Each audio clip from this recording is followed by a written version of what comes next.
Hi everyone, welcome back. आज हम बात करने वाले हैं ब्लू स्प्रिंग एंटरप्राइजेस के बारे में। रिसेंटली मैंने इथॉस वॉचेस एंड टाइमेक्स पे वीडियो लेके आया था, उसमें एक भाई ने कमेंट करा कि he wants an analysis on Blue Spring. So here we are with the analysis of Blue Spring and कुछ ऐसे इंपॉर्टेंट ट्रिगर्स जिस चीज़ से मैंने इस कंपनी को और डीपली एनालाइज करा। सबसे पहला था इनके जो एबिटा मार्जिन्स हैं, लास्ट ईयर तक वो 3% थे, अब वो 4% हो गए एंड धीरे धीरे करके नेक्स्ट ईयर FY27 में ये 5% एबिटा मार्जिन टारगेट कर रहे हैं। सो किसी भी बिजनेस में अगर वो उसके एबिटा मार्जिन वगैरह एक्सपेंड होते हैं और उसका प्रॉफिट बढ़ता है, प्रॉफिटेबिलिटी बढ़ती है, तो कहीं ना कहीं वेल्थ क्रिएशन की एक अच्छी अपॉर्चुनिटी बन जाती है। So I went of this company. एक सर्विस सेक्टर की कंपनी है मेनली, एंड मैंने इस कंपनी के सारे जितने भी डिवीजन्स हैं, 3 से 4 सेगमेंट्स, उन सारे सेगमेंट्स का एक बार अच्छे से डीप में एनालिसिस करा है। पूरा हम बिजनेस मॉडल समझेंगे, नंबर्स समझेंगे, फाइनेंशियल्स, आगे की फ्यूचर गाइडेंस क्या है, कौन कॉल में मैनेजमेंट का क्या टेक है, एंड मैनेजमेंट कितना सच बोलता है एंड क्या सही है क्या गलत है। एंड लास्ट में मैंने एक फाइनल वर्डिक्ट भी शेयर करा है, जहाँ पे you will get to know कि आखिर मेरा क्या फाइनल व्यू बन रहा है कंपनी के ऊपर and what I am actually doing. By the way, this is video for educational purpose only. It is never a recommendation bye और सेल वीडियो, कुछ भी नहीं है, केवल और केवल एजुकेशनल पर्पज के लिए ही है। So let's start with the business model of Blue Spring Enterprises. So यहाँ पे if you go to the PPT which I have made, so देखो ब्लू स्प्रिंग ना एक वन स्टॉप शॉप है नॉन कोर ऑपरेशंस का, corporates, hospitals, airports, factories के लिए। देखो बात को समझो, जो जितने भी आपके ऑफिस वगैरह होते हैं, हॉस्पिटल्स, एयरपोर्ट, फैक्ट्री, यहाँ पे ये इनका जो कोर काम होता है वो लेट्स से हॉस्पिटल में भाई पेशेंट आया, उसकी सेवा होनी चाहिए, मतलब डॉक्टर से उसको मिलवाना है एंड देन पूरा उसका ट्रीटमेंट होना चाहिए हॉस्पिटल्स में। ऐसी फैक्ट्रीज़ का कोई प्रोडक्शन का काम है वो होना चाहिए, तो कोर एक्टिविटी ही हो गई।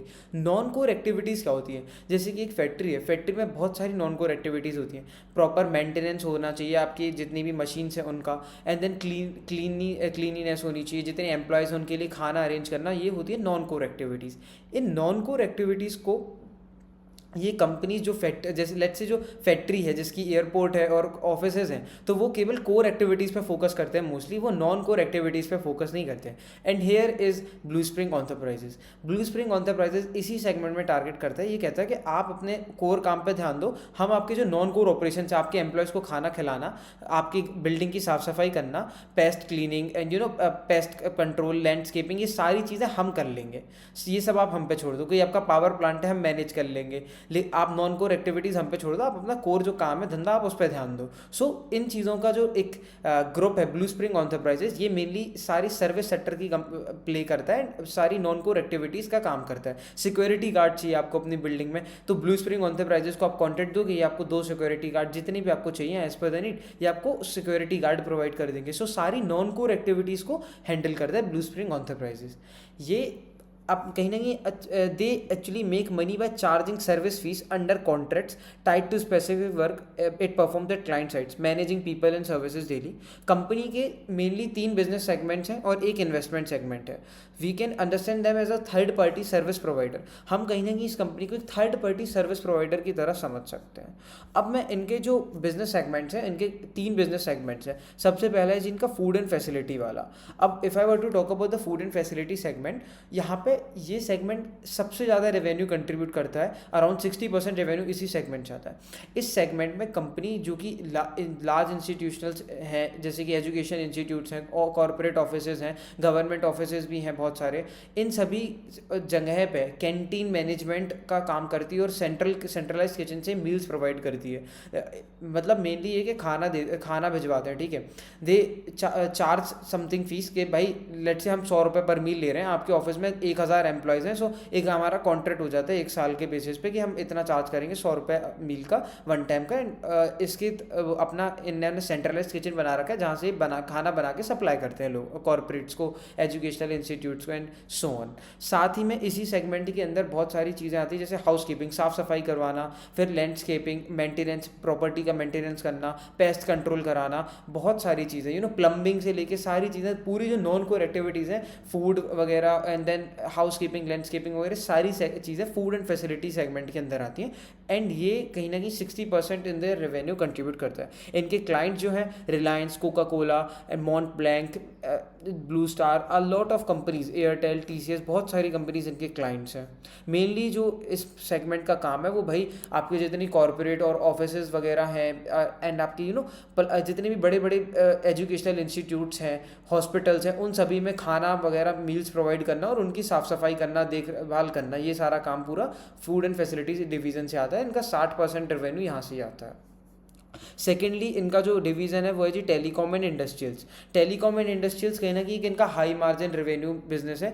अराउंड 20% रेवेन्यू ये देता है ओवरऑल कंपनी के रेवेन्यू में। अब इसका अगर हम बिजनेस मॉडल समझें, लेट्स से आप एयरटेल या फिर जियो हैं, ठीक है, एयरटेल और जियो को अब अपना नेटवर्क एक्सपेंड करना है नई सिटीज़ में, या फिर 4G या 4G से 5G पे स्विच करना है। सो टावर्स वगैरह में आपको अपग्रेड करना पड़ेगा, वायरिंग चेंज करनी पड़ेगी, बहुत सारी चीज़ें करनी पड़ेगी। सो ये बहुत मैस है एंड कहीं ना कहीं आपको स्पेशलिस्ट लाने पड़ेंगे अलग अलग फील्ड से, सभी को एक इंस्ट्रक्शन देना पड़ेगा एंड साथ में काम कराना पड़ेगा। तो इतनी माथापच्ची में कंपनी नहीं पड़ती है एंड ये जनरली क्या करते हैं, ब्लू स्प्रिंग एंटरप्राइजेस को कॉन्ट्रैक्ट दे देते हैं, कंपनीज लाइक ब्लू स्प्रिंग को। अब ब्लू स्प्रिंग क्या करता है, ये सारे माथापच्ची करता है एंड इसके जगह इसका पैसा मिलता है इसको, ठीक है, यहाँ से इनको अच्छा खासा पैसा मिलता है, हाई मार्जिन सेगमेंट है इनका। एंड इसके अंदर टेलीकॉम एंड इंडस्ट्रियल्स में इनके 2 ब्रांड्स हैं, वेदांत एंड हैफिनकॉन्स। वेदांत वाला जो ब्रांड है ये फिजिकल वर्क सारा करता है, installing towers, laying fire cables etcetera. मतलब कि जियो और एयरटेल को लेट से नई सिटी में एक्सपेंड करना है। सो ये कंपनी करेगी क्या,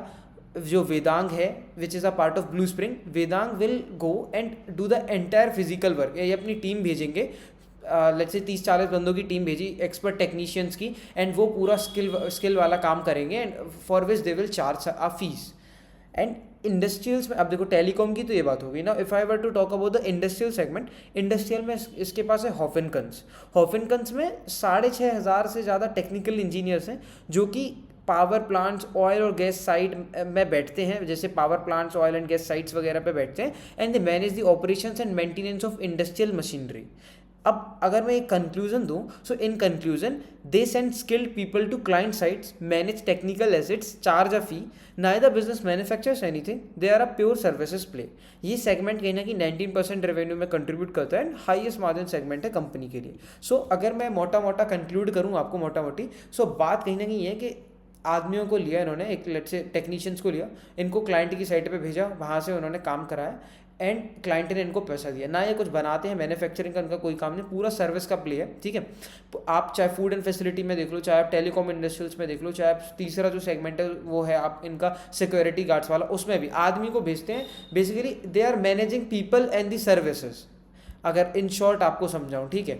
एंड हॉफिनकंस में भी आपने देखा है कि जैसे पावर प्लांट है, बड़े बड़े ऑयल एंड गैस प्लांट्स हैं, इन साइट्स पे क्या होता है कि पूरा जितना भी टेक्निकल ऑपरेशंस वगैरह उन सभी को मैनेज करने के लिए इन आदमियों को भेज देते हैं। दे आर द वंस जो 6,500 से ज़्यादा टेक्निकल्स हैं इनके पास, टेक्नीशियंस है, ये टेक्नीशियंस को भेजते हैं, दे चार्ज अ फीस और उसमें कमीशन जो मिलता है it is their income as well as their revenue वगैरह वहाँ से जनरेट होता है। Now if I were to talk about the third segment, security services, ये बड़ा सिंपल सा है। मान लो कि आपका एक स्कूल है या फिर आपका एक कॉर्पोरेट ऑफिस है, अब आपको अपनी बिल्डिंग के लिए सिक्योरिटी गार्ड चाहिए, तो आप डायरेक्ट अगर रिक्रूटमेंट करने जाओगे तो बहुत माथापच्ची वाला काम है ना, कि कहाँ मिलेंगे सिक्योरिटी गार्ड्स, अप्रोप्रिएट मिल रहा है कि नहीं, क्या पता वो उसकी मतलब नीयत सही है कि नहीं, कैसा क्या बंदा है मैं नहीं पता, बट ये जो और कितना बहुत टाइम कंज्यूमिंग प्रोसेस है वो। सो इस काम को भी ब्लू स्प्रिंग करता है। ब्लू स्प्रिंग क्या करता है, दे हैव अ ग्रुप, मतलब इन्होंने क्या करा है, ग्रुप टाइप बना लिया है सिक्योरिटी गार्ड्स का। वो आइडेंटिफाई करते हैं security guards and security guards को ये कंपनी मेनली, ये आप समझ लो कि ओला है ये, ठीक है, सिक्योरिटी गार्ड्स का ओला है, ये कंपनी है एंड ये सिक्योरिटी गार्ड है। तो इन दोनों को जो मिलवाने का काम है वो ब्लू स्प्रिंग करता है, ठीक है। ब्लू स्प्रिंग के अंदर they have a brand terrier security services जो कि काम करते हैं। सो बेसिकली दलाल है इन चीज़ों का, ठीक है, कमीशन वाला, ठीक है। ये इन दोनों match maker you can say. So the company mainly provides man guarding, और साथ ही में अभी AI टेक सर्विसेज भी प्रोवाइड कर रहे हैं। सिक्योरिटी सर्विस में टेक को इन्वॉल्व कर रहे हैं कि भाई बिना गार्ड्स के सिक्योरिटी सर्विसेज भी हो सकती हैं, मतलब गार्ड प्लस सिक्योरिटी सर्विसेज इन मतलब टेक्नोलॉजी और मैन गार्ड्स को मिला रहा है and they are making something new. और उसमें इनके एबिटा मार्जिन कहीं ना कहीं टेक वाले पार्ट में ज़्यादा है क्योंकि कमीशन जनरली कम होता है। यहाँ पे कोई भी मोट नहीं है कंपनी का, बहुत ही वीकेस्ट डिवीजन है, मतलब ये काम को कोई भी रेप्ली कर सकता है, ठीक है। एंड ये काम 20% 2% रेवेन्यू में कंट्रीब्यूट करता है और लोएस्ट मार्जिन सेगमेंट इसलिए। बात वही है, जिस काम को जो जितनी जल्दी रेप्ली कर सकता है ना उसका लोएस्ट मार्जिन होगा, ठीक है। अब आप देखो ये कहीं ना कहीं इतना इसमें कोई मोट है नहीं, ठीक है, कुछ अलग से तो कर नहीं रहे यार, कमीशन वाला काम है, हर बंदा कर सकता है, मतलब कहने की बात है, बट जनरली अगर आप देखोगे तो कर लेंगी कंपनी से, इतना कुछ इसमें इतना हाई वो नहीं है कि कुछ कॉम्प्लेक्सिटी, इसमें कॉम्प्लेक्सिटी नहीं है, इसलिए मार्जिन लो है and it is one of the lowest margin segment for the company. Now अब चौथी जो चीज़ आती है वो है जी, एक इन्वेस्टमेंट कर रखा है कंपनी ने फाउंडेड में। फाउंडेड क्या है? Naukri.com जैसी साइट्स को तो आप लोग जानते ही हैं, Naukri.com हो गया, लिंक्डइन हो गया। Naukri.com पे बेसिकली आप अपना रिज्यूम अपलोड कर दो, वो आपको नौकरी वगैरह मिलवाएगा। रिक्रूटर, वो बेसिकली रिक्रूटर्स और द एम्प्लॉयज़ के बीच का एक मैच मेकर है। सो वैसे ही इन्होंने एक AI पावर्ड मैच मेकर बनाया फॉर जॉब्स जिसका नाम है फाउंडेड। फाउंडेड जो है ये कहीं ना कहीं लॉसेस करा आ रहा है अभी तक। ये एक सबसे पहले तो अगर अपन समझे तो वही चीज़ है, एक AI powered job search platform है। It can be said as an competitor of Naukri.com, ठीक है। ये करेंटली कंपनी में केवल 2% रेवेन्यू कंट्रीब्यूट करता है एंड इस currently in investment in building phase. अभी ये जो चीज़ है ना इसमें इन्वेस्टमेंट करा जा रहा है, मतलब ये लोग एक्चुअली बना रहे हैं फाउंडेड को, अभी एक्चुअल में वो प्रोडक्ट उनका रेडी हो रहा है, ठीक है। सो उसके कारण इनमें कहीं ना कहीं इनको लॉसेस बहुत हो रहे हैं, मतलब इन्वेस्टमेंट कर रहे हैं तो वो नेट लॉस हो रहा है, उनकी उतनी सेल्स ही नहीं हो रही कि प्रॉफिट हो जाए, सो बहुत लॉस कर रहे हैं। लास्ट ईयर इन्होंने अराउंड 67 करोड़ 3 कंपनीज से कमाया था एंड अकेले फाउंडेड में ही इन्होंने 46 करोड़ जला दिए थे। सो समझ रहे हो, 67 कमाया, 46 इसमें ही जला दिए, तो मोटा मोटा 20-21 करोड़ बचा। उसमें से भी फिर वन टाइम गेन्स वगैरह, चलो वो चीज़ हम बाद में डिस्कस करेंगे, बट मोटा मोटी if I were to conclude about Foundit, so mainly job search platform है, Naukri.com का कंपेटिटर तैयार कर रहे हैं अभी इन्वेस्टमेंट और बिल्डिंग फेज में, इसलिए बहुत ज़्यादा लॉसेज हो रहे हैं एंड कहीं ना कहीं पूरी कंपनी की प्रॉफिटेबिलिटी को इम्पैक्ट कर रहा है। अब फाउंडर जो है यहाँ पे CEO हैं, उन्होंने कमेंट्री जो थी दी थी हमको फाइनेंशियल 26 के स्टार्ट में, एक साल पहले उन्होंने बोला था कि H2 FY26 यानी कि कहीं ना कहीं सितंबर मार्च में 2025 के अक्टूबर नवंबर तक ये ब्रेक इवन पे आ जाएगा, ठीक है, ना प्रॉफिट ना लॉस पे आ जाएगा। बट H2 FY26 आ गया, कुछ नहीं हुआ, उल्टा लॉस ही करे जा रहा था। अभी भी लास्ट क्वार्टर में 9 करोड़ का लॉस करके आया ही भाई, ठीक है।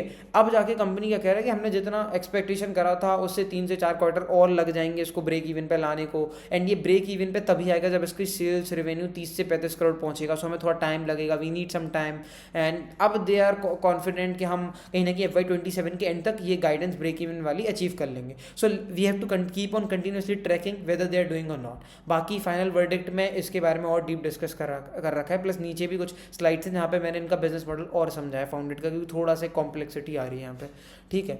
अब बात कर दो, देखो जी मोटा मोटी अगर अपन पूरा बिजनेस मॉडल समझाऊँ, एक बार समराइज करूँ, पूरा सर्विस सेक्टर का प्ले है, कंपनी मैच मेकर भी है और आप इसको सर्विस सेक्टर का एक समझ सकते हो, match maker plus service provider है, ठीक है। एंड जो इनका टेलीकॉम वाला बिजनेस है वो थोड़ा सा हाई मोट हैवी बिजनेस है, उसमें कॉम्प्लेक्सिटी है इसलिए मार्जिन अच्छे हैं। फूड एंड फैसिलिटी वाला बिजनेस रेप्लिकेबल है, मार्जिन लोअर साइड पे हैं, और जो सिक्योरिटी गार्ड्स वाला सर्विस सबसे ज़्यादा लो मार्जिन वाला बिजनेस है एंड वीकेस्ट एंड बिल्कुल भी मोटे नहीं है। फूड एंड फैसिलिटी तो कहीं ना कहीं चलो चलता है, समझ आता है थोड़ा ओकेश लेवल पे, बट सबसे नीचे सिक्योरिटी गार्ड वाला है। एंड चौथा हो गया जी इनका फाउंडेड वाला जो नया धंधा कर रहे हैं, ये इन्वेस्टमेंट है इनका, ये इन्होंने क्या करा बिजनेस सेगमेंट में नहीं दिखा। अगर ये बिजनेस सेगमेंट में दिखाते तो अभी क्योंकि बहुत लॉस कर रहा है तो उनका पूरे ग्रुप की प्रॉफिटेबिलिटी नीचे आ जाती स्टैंड लोन लेवल पे, तो इसलिए उन्होंने इन्वेस्टमेंट के नाम से अलग करके रखा है इस कंपनी को, ठीक है। अब हम कंपनी के ओवरऑल हमने जो समझा कि यार सर्विस प्रोवाइडर है, मैच मेकर है। अब अगर मैं बात करूं इनके फाइनेंशियल्स की, देन अब यहाँ पे एक चीज़ और जो मैं आपको बताना भूल गया, विच इज़ दिस, समझो FY26 Q1 FY26 में कंपनी लिस्ट हुई थी एंड पहली बार इन्होंने इंडिपेंडेंटली सारे ऑपरेशंस करना शुरू करे थे। पहले ये कंपनी क्वाइस ग्रुप का एक पार्ट थी, वहाँ से ये कंपनी अलग हुई एंड अब यहाँ पे हो रखा क्या कि आपको लग तो रहा होगा एक टेलीकॉम में भी है, खाने पीने में भी, सिक्योरिटी गार्ड में भी है, यार नॉन कोर ऑपरेशंस में है माना, बट अलग अलग पूरी खिचड़ी सी बन रही है। फिर जॉब्स में भी जा रहा है, खिचड़ी क्यों बन रही है यहाँ पे? बट बात को आपको समझना होगा कि खिचड़ी जो बन रही है यहाँ पे इनमें इतने सारे डायरेक्टर्स हैं, इंडिपेंडेंट डायरेक्टर्स हैं, हर डिवीजन का एक अलग स्पेशलिस्ट है। लेट्स से टेलीकॉम का जो एक अलग स्पेशलिस्ट है इंडिपेंडेंट डायरेक्टर है, फूड एंड फैसिलिटी का अलग स्पेशलिस्ट है वो एक इंडिपेंडेंट डायरेक्टर है। तो अलग अलग डिविजन्स के अलग अलग स्पेशलिस्ट हैं। सो कहीं ना कहीं यहाँ खिचड़ी बन तो रही है, बट सब अपना अपना धंधा मैनेज करे हैं। मैं किसी ऐसे वो जो खिचड़ी वाला कंसर्न है, it is not a appropriate concern. ये सारे धंधों को मैनेज तो अच्छे से कर रहे हैं, नो डाउट। FY26 से इन्होंने Q1 FY26 में जो बोला था कि GDP ग्रोथ इंडिया का 5 से 6% है, और हम कहीं ना कहीं टारगेट कर रहे हैं 15-16% से अपने ऑर्गेनिक जो बिजनेस है धंधे को ग्रो करने का 15-16%। एबिटा हमें एक्सपेंड करना है, एंड बहुत सारी एक दो बातें करी थी कि अच्छा मतलब अच्छी बातें करी थी कि ROE ल्यूक्रेटिव बनाना है, हाई पैट ग्रोथ चाहिए, ROE इंप्रूव होना चाहिए, सारी चीज़ें करी थी। And let's see whether they have जो इन्होंने कहा था 1 साल पहले वो सच है कि नहीं अभी। सो देखो जी, फूड एंड फैसिलिटी बिजनेस की अगर मैं बात करूं, सो इसका रेवेन्यू 12% से ईयर ऑन ईयर 1 साल में ग्रो करा। टेलीकॉम एंड इंडस्ट्रियल्स केवल 7% से ग्रो करा। यहाँ पे एक चीज़ है, टेलीकॉम वाला बिजनेस इनका केवल 7% से ग्रो करा। इसके पीछे के रीज़न है कि जो टेलीकॉम कंपनीज थी एयरटेल एंड जियो, उनके जो प्रोजेक्ट्स थे वो रोल आउट होने में थोड़ा सा डिले हो गया। वो कहीं ना कहीं अगले साल रोल आउट, मतलब बात वही है कि इन्होंने प्रोजेक्ट डिसाइड करे, इन्हें कॉन्ट्रैक्ट मिल गया, बट उनका जो काम है वो अगले साल शुरू होना है, ना कि इस साल। थोड़ा सा डिले हो गया है एक्सटर्नल फैक्टर्स के कारण। तो कहीं ना कहीं यहाँ इनका जो रेवेन्यू है ग्रोथ उतना अच्छा खास नहीं रहा टेलीकॉम में। एंड सिक्योरिटी में इनका रेवेन्यू ग्रोथ 14% का रहा, quite decent. Overall group level पे 11% का रेवेन्यू ग्रोथ दिया कंपनी ने। अब बात है इनकी धंधे की प्रॉफिटेबिलिटी पे, एबिटा ग्रोथ पे अगर अपन देखें, फूड एंड फैसिलिटी बिजनेस ने 5% का ग्रोथ है एबिटा में, बहुत ही कम है, ऑपरेटिंग लेवरेज नहीं मिला, इनफैक्ट ऑपरेटिंग डी लेवरेज मिल रहा है। टेलीकॉम एंड इंडस्ट्रियल्स में मार्जिन थोड़ा सा एक्सपेंड हुआ था, इसलिए इनको 11% का पैट ग्रोथ मिला, एबिटा ग्रोथ मिला। सो कहीं ना कहीं यहाँ पे आप कह सकते हो कि कंपनी को ऑपरेटिंग लेवरेज मिला है। वेल सिक्योरिटीज़ में अगर आप देखोगे लोएस्ट मार्जिन बिजनेस है, डिस्पाइट दिस इनको ऑपरेटिंग लेवरेज मिला है, 23% से इनका एबिटा ग्रो हुआ है। अब इसके पीछे का मेन रीज़न ये है कि धीरे इन्होंने ना प्रोडक्ट मिक्स चेंज करा। प्रोडक्ट मिक्स चेंज क्या करा, पहले सिक्योरिटी गार्ड जो प्रोवाइड करते थे वो मान लो एक लो प्राइस बेस्ड कॉन्ट्रैक्ट था, लो सेगमेंट में टारगेट कर रहे थे, अभी हाई प्राइस कॉन्ट्रैक्ट साइन करने लगे हैं, हाई मार्जिन सेगमेंट में कहीं ना कहीं डील कर रहे हैं, और टेक को इनेबल करके थोड़ा सा हाई मार्जिन प्रोफाइल बढ़ा रहे हैं। तो कहीं ना कहीं इनका एबिटा मार्जिन एक्सपेंशन हुआ, एंड एज अ रिजल्ट इनको ऑपरेटिंग लेवरेज मिला कंपनी को वहाँ पे। एंड ओवरऑल कंपनी की कंसोलिडेटेड स्टैंड लोन लेवल पे अगर मैं बात करूँ, सो कंसोलिडेटेड पे तो 10% से एबिटा ग्रोथ हुआ। एबिटा मार्जिन कहीं ना कहीं पूरे साल का फ्लैट रहा। एडजस्टेड पैट ग्रोथ 27% थी। एंड मतलब इन तीन जो बिजनेस सेगमेंट्स हैं इनका लास्ट ईयर तक पैट था 53 करोड़, अभी 67 करोड़ हो गए, सो 27% की ग्रोथ है, that's quite great. PAT margin 1.8 से 2% हो गए। एडजस्टेड अर्निंग पर शेयर 3.5 से 4.5 हो गए, सो 27% की ग्रोथ है, ठीक है, दैट्स ग्रेट। अब फूड बिजनेस में 12% की ग्रोथ आई, जो कि ठीक है, डिसेंट है। 10 से 15% की ग्रोथ करने का इन्होंने बोला है, दैट्स ग्रेट। सो इसमें जो 12% की ग्रोथ है वो कहीं ना कहीं नए क्लाइंट्स हैं उसके कारण रही है। एबिटा जो है, एबिटा नहीं बढ़ा, इनको प्रॉफिटेबिलिटी पे इम्पैक्ट आया। उसके पीछे का मेजर रीजन था कि इस बार इन्होंने इन्वेस्टमेंट करा लीडरशिप में और sales through the year. However the margin exit rate in Q4 has touched 4.7%। बात अब अभी हमने FY26 का देखा है, बट अभी हम धीरे बाद में 2 मिनट बाद Q4 का भी देखेंगे। Q4 में फूड बिजनेस के मार्जिन इंप्रूव हो गए। अब ओवरऑल ईयर वाइज अगर आप देखोगे तो फूड बिजनेस का केवल एबिटा 5% से बढ़ा है और सेल्स बढ़ी 12% से, तो इनको ऑपरेटिंग डी लेवरेज मिला है। इसके पीछे का उन्होंने बताया कि हमने ना लीडरशिप चेंजेस करे थे, सेल्स वगैरह टीम चेंजेस करे थे, तो उसके कारण कहीं ना कहीं इन्वेस्टमेंट लग गया। भाई आप सेल्स टीम ढूंढोगे, इन्वेस्टमेंट करोगे, उनके सैलरी वगैरह दोगे, अब जाके वो परफॉर्म करना शुरू करेगा FY27 में। तो दे आर कॉन्फिडेंट कि धीरे धीरे परफॉर्म कर रहे हैं। इनफैक्ट FY26 में ही Q4 में उसने 5% के near by EBITDA margin touch कर लिए, so quite great thing. Telecom industrials में वही चीज़ उन्होंने बताई कि 7% की ग्रोथ तो आई है, बट कहीं ना कहीं इनका जो ओवरऑल ग्रोथ की तरह नहीं रुक गई। कॉल में उन्होंने बताया था क्योंकि इनका रोल आउट कम था टेलीकॉम प्लेयर्स को, अगले साल डिले हो गए प्रोजेक्ट्स। सिक्योरिटी में 14% की ग्रोथ आई है, नए लार्ज क्लाइंट्स ऐड हुए हैं एजुकेशन में, मैन्युफैक्चरिंग डिवीजन में। EBITDA growth volume increase plus working capital improvement के कारण आया। Now if I were to take you through their Q4 के नंबर्स, ये कुछ थोड़े क्वाइट इम्प्रेसिव हैं। अब क्वाइट इंप्रेसिव कैसे, बात को समझना। इनका फूड एंड फैसिलिटी बिजनेस तो देखो कुछ ईयर ऑन ईयर लेवल पे 10% से ग्रो करा, ठीक था। टेलीकॉम 2% से डाउन था, सिक्योरिटी 15% से बढ़ा, बट यहाँ प्रॉफिटेबिलिटी पे थोड़ा सा अच्छा इम्पैक्ट आया वुड से। प्रॉफिटेबिलिटी में फूड एंड फैसिलिटी बिजनेस का ईयर ऑन ईयर 56% की ग्रोथ थी, और टेलीकॉम इंडस्ट्री में 13%, सिक्योरिटी में तो 203% की ग्रोथ थी। So overall year on year level पे इनका जो एबिटा था वो 44% से ग्रो करा। एडजस्टेड पैट इस क्वार्टर का 20 करोड़ था, जो कि ईयर ऑन ईयर 73% से ग्रो करा। अब इसके पीछे के मेन रीजन जो थे, वॉल्यूम ग्रोथ, सबसे पहले तो वॉल्यूम ग्रोथ आई, प्लस कलेक्शन एफिशिएंसीज इनकी बढ़ गई, एंड मतलब कलेक्शन वर्किंग कैपिटल इंप्रूवमेंट आया, एंड सेकेंडरी चीज़ उन्होंने हाई मार्जिन कॉन्ट्रैक्ट को साइन करा, सो जिसके कारण इनके एबिटा मार्जिन पे बूस्ट मिला और प्रॉफिटेबिलिटी एज अ रिजल्ट बढ़ चुकी है इनकी। सो प्रॉफिटेबिलिटी आप देखोगे कहीं ना कहीं अच्छी बढ़ रही है। यहाँ से मेन जो चीज़ है, ये देखो, पहले इन्होंने एबिटा मार्जिन इनके 3.1% थे Q1 FY26 में, जब कंपनी की एक्चुअल शुरुआत हुई थी, इन्होंने जब धंधे में घुसे थे हर पूरी तरह से, तो 3.1% थे। अभी आप देखोगे तो 4.2% के एबिटा मार्जिन है, सो 3.1 से 4.2 के आ गए, and now they are targeting 5% के margin, EBITDA margin in FY27। That quite great thing कि एबिटा मार्जिन एक्सपेंशन मिल रहा है, मतलब प्रॉफिटेबिलिटी बढ़ रही है। सो ये कहीं ना कहीं पॉजिटिव साइन हो जाता है हमारे लिए, ROE बढ़ेगा इस बिजनेस का। पैट के बेसिस पे आप देखोगे तो Q1 में 12 था, अभी 20 करोड़ हो गया है, सो 60% की ग्रोथ है। एबिटा पे 50% की ग्रोथ है। रेवेन्यू में उतनी अच्छी ग्रोथ नहीं है, केवल 8-9% की ग्रोथ है। अब हम समझेंगे एक इम्पॉर्टेंट बिजनेस जो कि है फाउंड इट। देखो जी, अभी तक आपने 3 बिजनेस थे, 3 बिजनेस का मैं ओवरऑल जो ग्रोथ आ रही है वो 10-12% से रेवेन्यू ग्रो करा, ठीक है। प्रॉफिटेबिलिटी में धीरे धीरे चेंजेस आ रहे हैं, 3% से मार्जिन 4% हुए हैं, क्वाइट गुड। अब लेकिन जो अदर फैक्टर है यहाँ पे, इन्वेस्टमेंट जो कि फाउंडेड वाले बिजनेस में, फाउंडेड वाला बिजनेस को थोड़ा ध्यान से समझो। ये बिजनेस कैसे, आपने मान लो एक आप पहले नंबर्स बता देता हूँ आपको। सो नंबर वाइज Q1 में 20 करोड़ का सेल्स करा कंपनी, रेवेन्यू करा कंपनी ने, एंड 14 करोड़ का लॉस करा। देन 21 करोड़ का सेल्स, 11 करोड़ का लॉस, सो लॉस कम हुआ, क्वाइट ग्रेट। फिर 18 करोड़ का सेल्स करा, 12 करोड़ का लॉस, फिर बढ़ गया लॉस। 19 करोड़ का सेल्स, 9 करोड़ का लॉस, लॉस कम हो रहा है, ठीक है। 14 करोड़ था Q1 में, अब 9 करोड़ हो गया, ठीक है। धीरे धीरे सिक्वेंशियली इंप्रूव कर रहा है। न्यू सर्च प्रोफाइल्स की अगर बात करूँ तो इनकी साइट पे जो प्रोफाइल सर्च करे जा रहे हैं, 15% क्वार्टर ऑन क्वार्टर इंप्रूवमेंट है, 10% quarter on quarter recruiter matrix में इंप्रूवमेंट है, एक मंथ में एक्टिव यूजर में 7% से इंप्रूवमेंट है। सेल्स में आप देखोगे तो 17, 19, 16, फिर एकदम से 26, तो 65% improvement quarter on quarter, and 70% improvement, 60% improvement है कहीं ना कहीं ईयर ऑन ईयर। अब यहाँ रेवेन्यू भी है, सेल्स भी है, कहीं ना कहीं कन्फ्यूजन तो लग ही रहा होगा। उसके लिए I made another slide, and यहाँ पे ना आपको एक बात समझिए, sales is not equal to revenue, ठीक है। बोथ ऑफ देम आर ना डिफरेंट स्टफ। अब कैसे, ये बात कहीं ना कहीं मैं आपको अभी समझाता हूँ। देखो, सेल्स जो होता है ना वो मनी बिल्ड है। एक minute,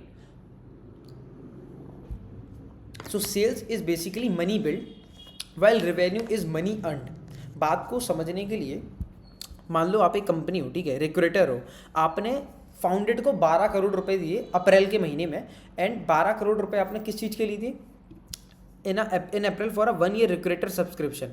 12 crore is the sales amount, ठीक है। आपने 12 करोड़ रुपए फाउंडेड को दिए, 1 साल की फीस दी उनके प्लेटफॉर्म से एम्प्लॉयज़ को रिक्रूट करने के लिए, ठीक है। 12 करोड़ रुपए 1 साल के। सो ये जो रेवेन्यू है, अब देखो आपने लेकिन एकदम से तो एम्प्लॉयज़ प्रोवाइड कर नहीं दी, आप हर महीने कुछ कुछ एम्प्लॉयज़ प्रोवाइड करोगे ना, हर पूरे 1 साल की फीस है। सो ये सेल्स इनकी 12 करोड़ की आ गई, बट जो रेवेन्यू ये बुक कर पाएंगे अपनी बुक्स में जो अकाउंटिंग बुक्स है, एक अकाउंटिंग प्रोसीजर होता है, सो उसके अकॉर्डिंगली आप देखोगे तो रेवेन्यू इनका केवल 1 करोड़ रुपए आएगा 1 महीने का, एंड 1 क्वार्टर का रेवेन्यू इनका 3 करोड़ आएगा अगर 12 करोड़ की सेल्स करी है।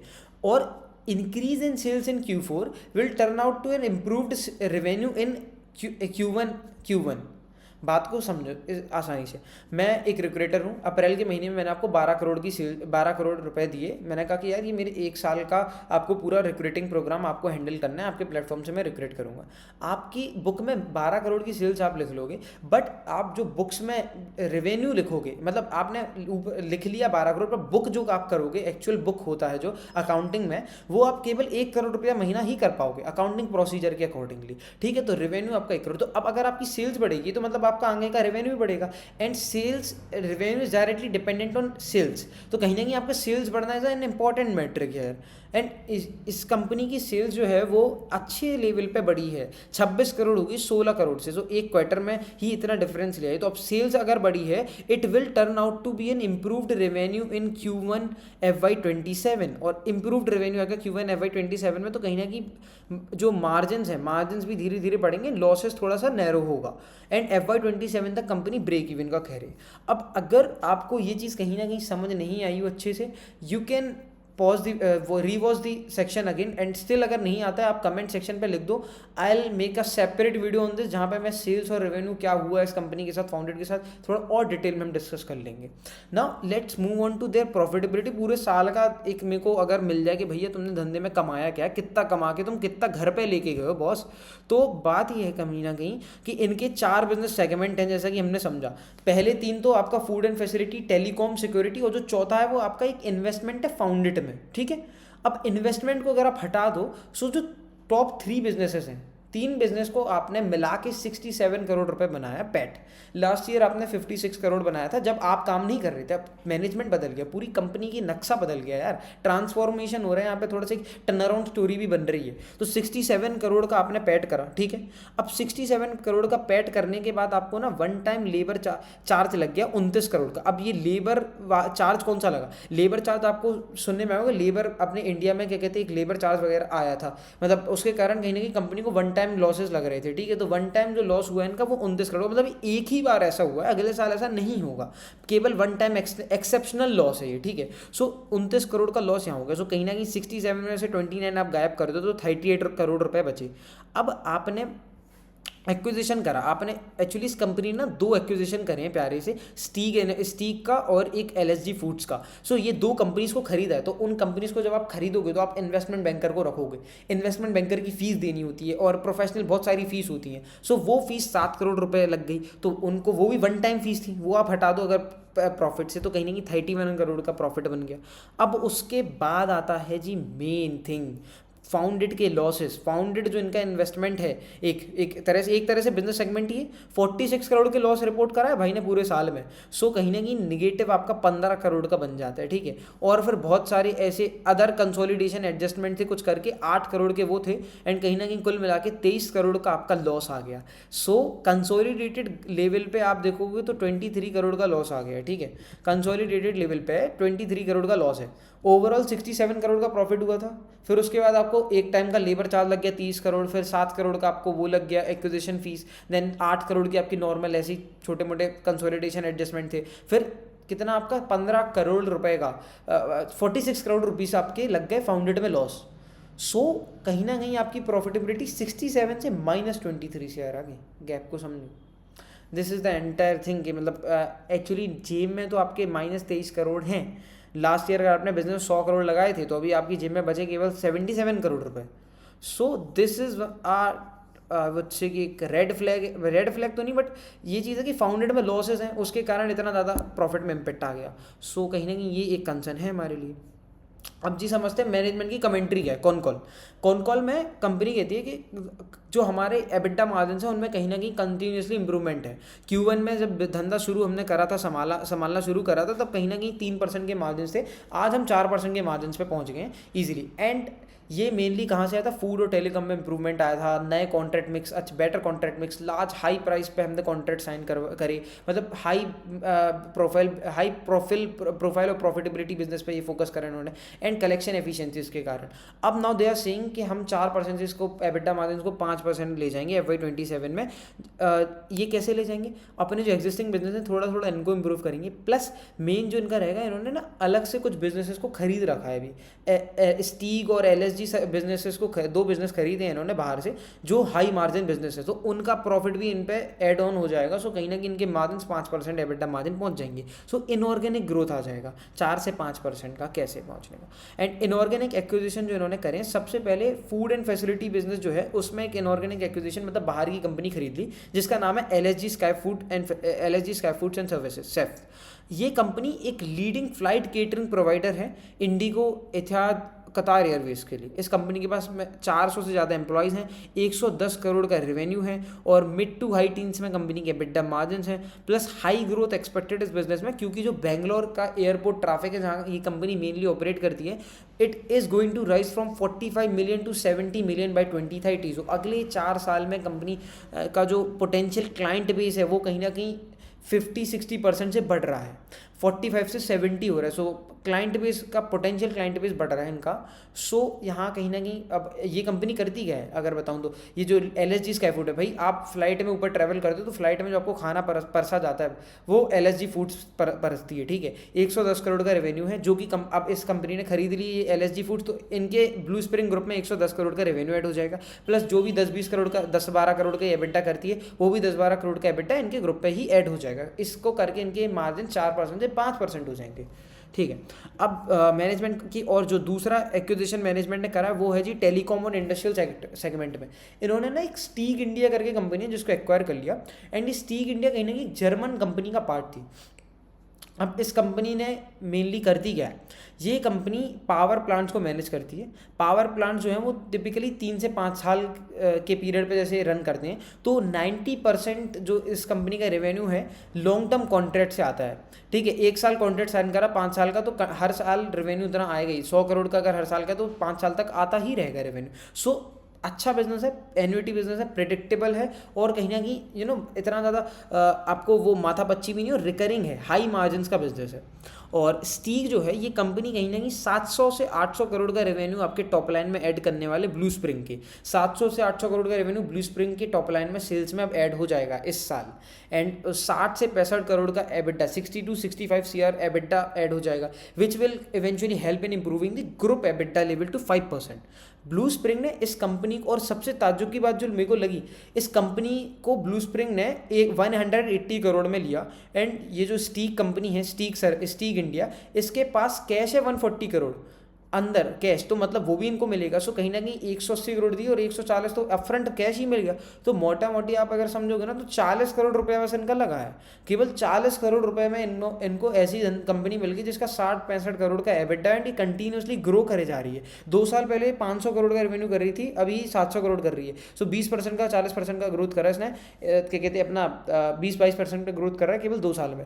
सो 12-15% का ग्रोथ हर साल करने वाली धंधा है, एबिटा अच्छा है, हाई मार्जिन बिजनेस है, तो और वो भी 40 करोड़ में मिल गया तुमको, तो मतलब बहुत अच्छा एक्विजिशन है। It is a very good play by the management, nice one. Now management ने और क्या कमेंट्री करी कि ये जो फाउंडेड के लिए Q4 एक कहीं ना कहीं टर्न अराउंड क्वार्टर था। प्रोडक्ट जो नया प्रोडक्ट इन्होंने बनाया है, it has been well received by clients को अच्छा लगा, तभी तो सेल्स बढ़ गई। रेवेन्यू इनका कहीं ना कहीं जो सेल्स आ रही थी वो पहले 17-16-17 करोड़ थी, अब वो 26 करोड़ हो गई, तो सेल्स बढ़ गई, तो कहीं ना कहीं रेवेन्यू भी आगे बढ़ेगा, प्लस क्लाइंट्स को अच्छा लगा कहीं ना कहीं फाउंडेड, ठीक है। और जो एबिटा लॉसेज है फाउंडेड के, वो पहले 14 करोड़ थे Q1 में, अब वो 9 करोड़ हो गए। इट इज़ ऑल्सो ग्रेट के लॉसेज कम हो रहे हैं भाई आपके। Company targets EBITDA profitability by end of FY27 in Foundit. अब इस कंपनी ने थोड़ा सा, एक जो मैंने आपको पहले बताया था, पहले बोला था कि ये 6 महीने पहले कर लेगा, बट अब समझ रहे हो 1-1.5 साल एक्स्ट्रा ले रहा है। सो हमें क्या पता FY27 में भी कहीं कंपनी कर भी पाएगी इसमें ब्रेक इवन अचीव या नहीं, बट जिस डायरेक्शन में जा रही है मे भी अचीव कर ले, but it needs continuous and rigorous tracking, ठीक है। अब FY27 को लेके कंपनी का ओवरऑल ओवरव्यू क्या है, तो बात ये है कि इनका जो ऑर्गेनिक बिजनेस है, फूड फैसिलिटी और टेलीकॉम इंडस्ट्रियल्स देन सिक्योरिटी वाला जो ऑर्गेनिक बिजनेस है, स्टार्टिंग से इन्होंने स्टार्टेड था, वो बिजनेस में कहीं ना कहीं 15% की ग्रोथ टारगेट कर रहे हैं। और जो अदर बिजनेस इन्होंने एक्वायर करे हैं जैसे कि स्टीग इंडिया और LSG फूड्स, उनसे 15% की ग्रोथ और मिल जाएगी। सो ओवरऑल 30% का टॉप लाइन ग्रोथ कहीं ना कहीं मिल जाएगा इस कंपनी को FY27 तक, FY27 में। एंड FY28 का we can not comment, but what I can say is कि अगर ऑर्गेनिकली इन्होंने बोला है कि they are set to grow at 15%, तो कहीं ना कहीं FY28 में मे बी 15% ही का ही ग्रोथ है। अगर और इनऑर्गेनिक एक्सपेंशन करता है देन मे बी अच्छा ग्रोथ है, we can not say anything अभी राइट नाउ। और 100 करोड़ का पैट कहीं ना कहीं कंपनी टारगेट कर रही है, फाउंडेड फाउंडेड को एक्सक्लूड करके 5% के एबिटा मार्जिन्स का टारगेट है। सो ओवरऑल आप अगर देखोगे 67 करोड़ का इन्होंने कमाया था पैट FY26 में, वो सब अगर आप लॉसेज वगैरह कंसिडर ना करो फाउंडेड के, ठीक है। अब वही चीज़ फाउंडेड को हटा के 100 करोड़ रुपए टारगेट कर रही है। फाउंडेड को मिला के अगर आप बात करो मेरे से, तो कहीं ना कहीं मेरे को लगता है 65 से 70 करोड़ रुपए कमाएगी कंपनी फाउंडेड के लॉसेस को हटा के। लास्ट ईयर 46 करोड़ का लॉस था फाउंडेड का। इस साल ये कह रहे हैं ब्रेक इवन Q4 तक पहुंच जाएंगे, मतलब इस फाइनेंशियल ईयर में। तो कहीं ना कहीं अभी 9 करोड़ का लॉस रन रेट चल रहा है। So if I were to take 3 quarters का रन रेट अगर मैं देखूँ तो 2-3 क्वार्टर में कहीं ना कहीं 20-25 करोड़ का लॉस तो कर ही लेगा ना आराम से। तो उसको हटा दो तो कहीं ना कहीं 75 करोड़ का पैड कर सकते हैं कंपनी एट मैक्स मेरे ख्याल से, फाउंडेड को अगर अपन इंक्लूड कर लें उसमें, ठीक है। अब फाइनल वर्डिक्ट मेरा क्या बन रहा है जी, तो देखो यार ये ना एक गुड टर्न अराउंड स्टोरी है, ठीक है। एक अच्छी, क्योंकि सर्विस सेक्टर का कंपनी प्ले तो सही कर रही है, मैनेजमेंट बहुत अच्छा है, सारी चीज़ें क्लियर भी रख रहा है। बट एक चीज़ जो मेरे को अच्छी नहीं लगी वो फाउंडेड वाली चीज़ थी। पहले बोला H2, now they are taking 1 more year, मतलब 1-1.5 साल और ले रहे हैं। सो ये चीज़ मेरे को सही जमी नहीं है अभी। एंड फाउंडेड के जो लॉसेज हैं वो कहीं ना कहीं पूरे धंधे की प्रॉफिटेबिलिटी को खत्म कर रहे हैं। साल आपने 70 करोड़ रुपए कमाया 10 साल, 50 करोड़ रुपए फाउंडेड में लगा लॉस कर दिया, तो मोटा मोटी जेब में कुछ नहीं बचा आपके, ठीक है। तो फाउंडेड वाला जो बिजनेस है वो पूरे बिजनेस की प्रॉफिटेबिलिटी को खत्म कर रहा है। बट कहीं ना कहीं फाउंडेड वाला जो बिजनेस है it has a huge scope in future. ये कह रहे हैं कि कोई सेकंड है ही नहीं, Naukri.com के अलावा कोई और प्लेयर ही नहीं है। तो इसमें बहुत ग्रोथ पोटेंशियल है। एंड कहीं ना कहीं एक इसको इन्वेस्टमेंट की तरह भी देख रहे हैं। क्या पता हम इसमें कोई माइनर इन्वेस्टर भी ले आए कैसे, और मतलब बेच दें कंपनी, तो कुछ भी हो सकता है। देखो जी, ऑर्गेनिक ग्रोथ कंपनी कह रही है कि वही 10-15% कह रही है। सो यार इतना अभी अच्छा नहीं है, मेरे को इतना भी उतना लिक्रेटिव नहीं लग रहा 10-15% की ग्रोथ के लिए मैं इस कंपनी में भी एकदम से चला जाऊँ। एबिटा एक्सपेंशन जो हो रहा है वो प्राइमरीली अभी जो इनऑर्गेनिक एक्सपेंशन कर रहा है कंपनी, नए नए बिजनेसेस को खरीद रहा है, उसके कारण एबिटा में एक्सपेंशन हो रहा है। ऑर्गेनिक बिजनेस है वो ग्रो कर रहे हैं बट उतने रेट पे भी नहीं कर रहे हैं कि उनसे एबिटा एक्सपेंशन। मेन जो एबिटा इस बार एक्सपेंड होगा वो आपका इनऑर्गेनिक बिजनेसेस से ही होगा। अभी के लिए as of now I am waiting for Q1 results to check whether Foundit का टर्न अराउंड हो रहा है कि नहीं। अगर फाउंडेड का टर्न अराउंड होता है then it can be considered to some extent, but right now for me it is a risky bet I would say. मतलब इससे बेटर अपॉर्चुनिटीज़ कहीं ना कहीं बाजार में मेरे को दिख रही हैं। So I would prefer those opportunities.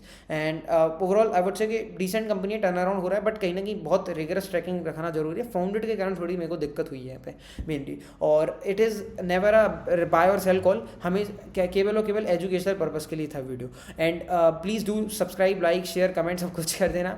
So yeah that's it for this video. And now आगे जाके अभी हम कहीं ना कहीं Aditya Infotech, CP plus, Shadowfax, CarTrade Tech पे वीडियोस आने वाले हैं। कोई भी कंपनीज हो जिसका आपको लगता है एनालिसिस करवाना है, आप कमेंट कर दीजिए and we'll bring the analysis on that. Yeah so thank you everyone, bye bye.